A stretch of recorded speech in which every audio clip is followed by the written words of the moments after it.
Hello दोस्तों, आज हम पढ़ने जा रहे हैं क्वांटम नंबर। बहुत इंपॉर्टेंट टॉपिक है रिलेटेड टू किसी भी आईआईटी या नीट। इसको हम समझते हैं क्या है। क्वांटम नंबर बेसिकली आपको पता बताता है कि वो इलेक्ट्रॉन बेसिकली है कहाँ।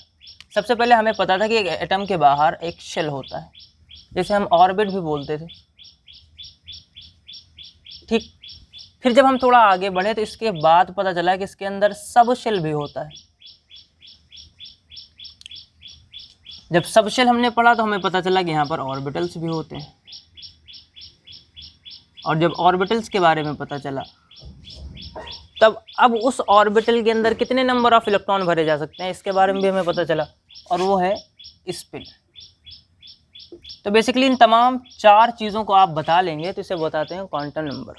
सबसे पहले आपको बताना है कि कौन सी शेल में है, कौन सी शेल में होने के बाद कौन से सब शेल में है, कौन से सब शेल में होने के बाद कौन से ऑर्बिटल में है, और फिर उसके बाद उसकी स्पिन क्या है।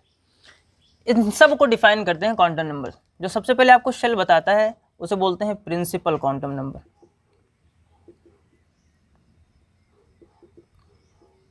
ठीक, इसे हम डिनोट करते हैं n से, और ये ऑर्बिट के बारे में बताता है। ठीक, इजीली हम पता कर सकते हैं। अभी हम इसको देखते हैं। सब शेल जो होता है वो होता है एजीमुथल क्वांटम नंबर, इसे हम डिनोट करते हैं L से, और इसकी जो वैल्यू होती है वो होती है 0 से लेकर n-1 तक। Will discuss it later. Orbital के बारे में जो बताता है उसे बोलते हैं मैग्नेटिक क्वांटम नंबर। ठीक है, इसे डिनोट करते हैं m से, और इसकी जो वैल्यू होती है वो -L से L के बीच में होती है। स्पिन जो क्वांटम नंबर होती है इसे डिनोट करते हैं S से, और इसकी सिर्फ दो ही वैल्यू पॉसिबल हैं, एक प्लस हाफ एक माइनस हाफ। ठीक है, अब इसे समझते हैं। सबसे पहले हमें इसमें जानना होगा कि इलेक्ट्रॉनिक कॉन्फ़िगरेशन कैसे होता है। ये हमें सबको पता है। कोई भी इलेक्ट्रॉनिक कॉन्फ़िगरेशन में सपोज करो मैं लेता हूँ क्लोरीन का 1s2 2s2 2p6 3s2 and 3p5। अगर आपसे ये बोला जाए कि इसके आखिरी इलेक्ट्रॉन के लिए, क्लोरीन के आखिरी इलेक्ट्रॉन के लिए आपको चारों क्वांटम नंबर की वैल्यू बतानी है, तो वो आप कैसे बताएंगे? आखिरी इलेक्ट्रॉन किस में आएगा? जाहिर सी बात है जो आखिरी हमारा सबशेल भरा है उसमें आएगा। आखिरी सबशेल को हम पूरा लिखते हैं। पहले भरने के लिए हमें 3 रूल पता होते हैं। सबसे पहले अबाव रूल जो n+l रूल है, उसके बाद हमें पता होता है एक हुंस रूल। हुंस रूल क्या बताता है? एक हुंस रूल बताता है मैक्सिमम मल्टीप्लिसिटी को। थोड़ा देख लें। हुंस रूल मैक्सिमम मल्टीप्लिसिटी, जैसे 2 mod of s + 1, इससे निकालते हैं मैक्सिमम मल्टीप्लिसिटी। इसके अनुसार हमें ये पता चलता है कि हमें इलेक्ट्रॉन जो हैं वो सबसे पहले अनपेयर्ड एक एक भरने। अगर हम ये नहीं करेंगे, अगर हम भर देंगे इसे जैसे ये, तो इसकी जो मल्टीप्लिसिटी है, इसकी मल्टीप्लिसिटी ज़्यादा होती है, इसकी मल्टीप्लिसिटी कम होती है। कैसे? 2 अगर इसकी निकालें plus half plus half plus half, तो ये हो जाएगा 2 × 3/2 + 1, ये निकल करके आएगा 4। अगर हम इसकी निकाले तो यहाँ पर एक प्लस हाफ दूसरी माइनस हाफ, तो ये 0 हो जाएगी, और यहाँ बचेगा प्लस हाफ, तो ये आ जाएगा 2 हाफ + 1, इसकी निकल करके आएगी 2। तो मल्टीप्लिसिटी किसकी ज़्यादा है? इसकी ज़्यादा है, और यही है हुंस रूल। तो इस तरह यह हमारा भरा जाएगा। क्लियर है? तो 1 2 3 इलेक्ट्रॉन भरे गए, फिर चौथा इलेक्ट्रॉन हम यहाँ से और पांचवा यहाँ से। अब हमें ये समझना है कि जो 5 इलेक्ट्रॉन हमने भरे, इसमें आखिरी इलेक्ट्रॉन कौन सा है? तो आखिरी इलेक्ट्रॉन इस ऑर्बिटल में आता है। अब यहाँ एक चीज़ और समझें कि जो हमारे इलेक्ट्रॉन्स हैं, जो ऑर्बिटल्स हैं, -L to L, अगर हम बात करें s के लिए तो L की वैल्यू जो होती है वो 0 होती है, P के लिए L की वैल्यू जो होती है 1, D के लिए 2, और F के लिए होती है 3। ठीक, P के लिए होती है 1। अगर हम मैग्नेटिक क्वांटम नंबर की बात करें तो ये हो जाएगा -1 से 1।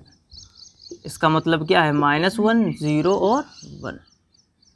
ठीक, ऐसे अगर हम बात करें D के लिए तो वो कुछ इस तरह होगी 1 2 3 1 2 3 4 5, ये हो जाएगी -2 से 2 -2 -1 0 1 2। क्लियर है? तो अगर हम इसकी बात करें, n क्या होता है, n बताता है नंबर ऑफ ऑर्बिट। तो कौन सा नंबर ऑफ ऑर्बिट हमें किससे पता चलता है, ये n इज इक्वल टू आ जाता है 3। उसके बाद l की वैल्यू, l बताता है सब शेल के बारे में, और सब शेल क्या होते हैं, S P D F। कौन सा सब शेल है, P के लिए l की वैल्यू कितनी, 1, इजी। और ऑर्बिटल के बारे में कौन बताता है, magnetic quantum number. Magnetic quantum number कितना है यहाँ पर, -1 0 1। कौन सा ऑर्बिटल आ रहा है, सेकंड वाला, तो 0। और अगर हम s की बात करें तो जो अपोजिट जो इस तरह वाली होती है, ऊपर वाली उसे +½ और नीचे वाले को हम -½ लेते हैं, एक थोड़ा सा हमें समझने के बाद। ठीक है, इससे परे थोड़ी चीज़ हम और समझ लेते हैं। आप सबसे पहले हमें ये निकालना है कि हम n कैसे निकालेंगे। n आपको सिंपल है, जिससे भी आपका सबशेल मल्टीप्लाई होगा,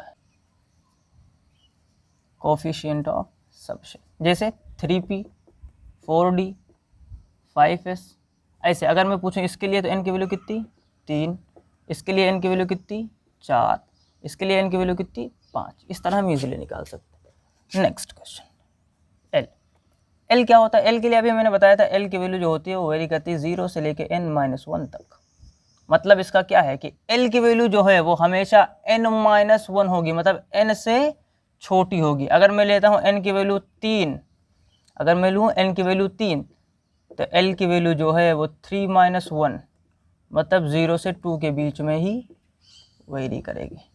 इसका मतलब क्या है, यहाँ पर 3f अगर मैं लिखूँ तो 3f एग्जिस्ट नहीं करेगा। क्यों? क्योंकि f की वैल्यू कितनी आ जाती है, 3, और l की वैल्यू 3 नहीं हो सकती है। क्यों? क्योंकि इसकी वैल्यू छोटी होनी चाहिए। तो इस तरह एग्जिस्टेंस के ऊपर कभी कभी क्वेश्चन आता है, और ये आपको समझ में आना चाहिए, इंपॉर्टेंट है थोड़ा।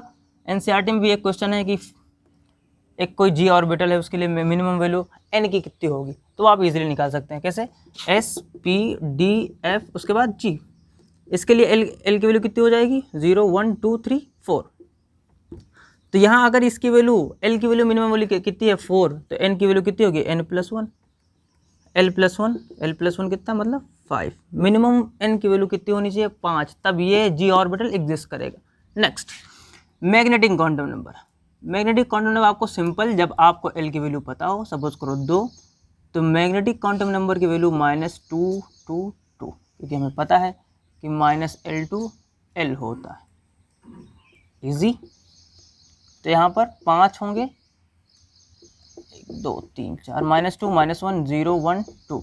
और स्पिन क्वांटम नंबर के लिए आपको कुछ नहीं करना है, एक अगर ये अपवर्ड है तो +½ ले लेना, डाउनवर्ड है तो -½ ले लेना। इस तरह आप चारों क्वांटम नंबर की वैल्यू इजीली निकाल सकते हैं। एक बोनस टिप मैं आपको देता हूँ, इसको समझते रहिए। किसी पर्टिकुलर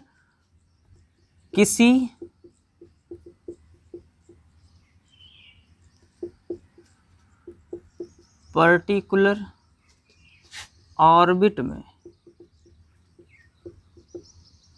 नंबर ऑफ इलेक्ट्रॉन कितने होते हैं, 2n²। किसी पर्टिकुलर ऑर्बिट में नंबर ऑफ सब शेल जो होते हैं, सब शेल वो होते हैं n। और किसी पर्टिकुलर ऑर्बिट में नंबर ऑफ ऑर्बिटल कितने होते हैं, n²। अब ये बताया क्यों जा रहा है, इसको समझिए। जब हम इलेक्ट्रॉनिक कॉन्फ़िगरेशन करते हैं, अगर मैं बात करूं n = 1, मतलब पहली ऑर्बिट में कितने सबशेल होंगे, एक सबशेल, कौन, एक, तो कौन सा होगा, s1s। अगर n = 2 की बात करें तो इसमें कितने सबशेल, 2 सबशेल, 2s 2p। अगर n = 3 की बात करें तो इसमें कितने सबशेल, 3, 3s 3p 3d। अगर n = 4 की बात करें तो इसमें कितने, 4s 4p 4d और 4f। इस तरह आप इजीली इन चीज़ों को लिख सकते हैं, और जब आप इसे लिख लेंगे तो आप आराम से पता है कि s के पास कितने इलेक्ट्रॉन भरे जा सकते हैं, मैक्सिमम 2, p के पास कितने 6, d के पास कितने 10, f के पास कितने 14, ऐसे इलेक्ट्रॉन भरे जा सकते हैं। क्लियर। अब हमें एक चीज़ और समझनी है कि जो ऑर्बिटल का लॉजिक है ये n² कैसे। अगर ये n है, ये n² है, तो आपने क्लास 8th में पढ़ा होगा स्क्वायर के बारे में, कि अगर हम 1 + 3 + 5 + 7 + 9 जितने number of odd odd number को अगर हम ऐड करते जाएंगे कंसेक्यूटिव मैनर में तो वो उसका स्क्वायर दिखाएगा, किसका, जितने नंबर आप पूरे 1 2 3 4 5, 5 का स्क्वायर आ जाएगा। इसका मतलब ये है कि जब आपको सबशेल याद करने की ज़रूरत नहीं है, आपको बस इतना याद करना है कि कौन सा है। एस के लिए 1, पी के लिए 3, डी के लिए 5 और एफ में कितने 7। आगे जब कोई पूछेगा जी में कितने 9, आगे जब कोई और पूछेगा ऐसे आप बताते चले जाएंगे और ऐसे ही आपका रिजल्ट्स आगे प्रोड्यूस हो जाएंगे। सो इस तरह आप कोई भी एग्जाम्पल लें और आप उसे ईजिली कर सकते हैं।